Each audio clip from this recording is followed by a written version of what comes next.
Sir జిల్లా పరిషత్ చైర్మన్గా మరొకసారి రాష్ట్ర మంత్రిగా పనిచేశారు మీరు. ఇంత గొప్ప పదవులు చేపట్టి జిల్లా పరిషత్ చైర్మన్ అంటే క్యాబినెట్ హోదా. ఇంకా రాష్ట్ర మంత్రిగా అది కూడా వ్యవసాయ శాఖ మంత్రిగా పనిచేశారు. అలాంటి మీరు మొదటిసారిగా మీ రాజకీయ జీవితంలో జైలుకి వెళ్ళట్టున్నారు. రాజకీయ జీవితంలో మొట్టమొదటిసారి. ఓకే. ఎలా అనిపించింది అసలుకి?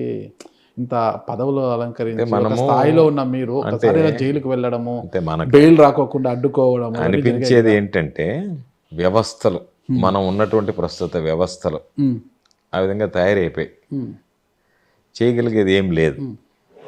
అందుకని ఈ వ్యవస్థల్లో మనం పనిచేయాలి అని అంటే వీటిని ఎదుర్కొని దీటుకొని పనిచేయాలి. లేదు అంటే మనం రాజకీయాల నుంచి వైదొలిగి వెళ్ళిపోవాలి.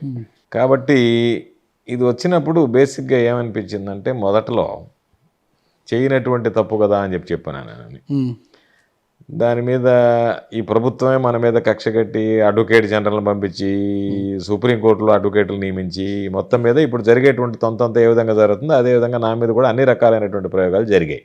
ఈ లోపల పోలీసులు ఒత్తిళ్ళు వీటన్నిటి మధ్య నేను జైలుకి వెళ్ళడం జరిగింది. జైల్లో దాదాపుగా 86 రోజులు ఉన్నాను నేను జైల్లో.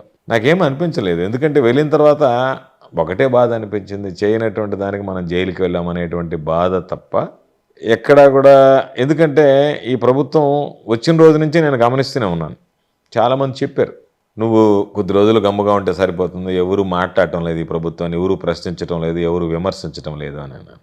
జైలుకైనా పోవడానికి సిద్ధపడతాం, కానీ జగన్మోహన్ రెడ్డి గారి దగ్గర 2 సార్లు ఆయన బీఫారంతో ఎమ్మెల్యేగా గెలిచి ఆయన మనకు మంత్రి పదవి ఇచ్చి ఈరోజు పార్టీ కష్టకాలంలో ఉన్నప్పుడు మనమేం తప్పు మాట్లాడటం లేదు. జగన్మోహన్ రెడ్డి గారు చేసినవి చెప్తున్నాం, చంద్రబాబు నాయుడు చేసిన తప్పులు ఎత్తి చూపిస్తున్నాం.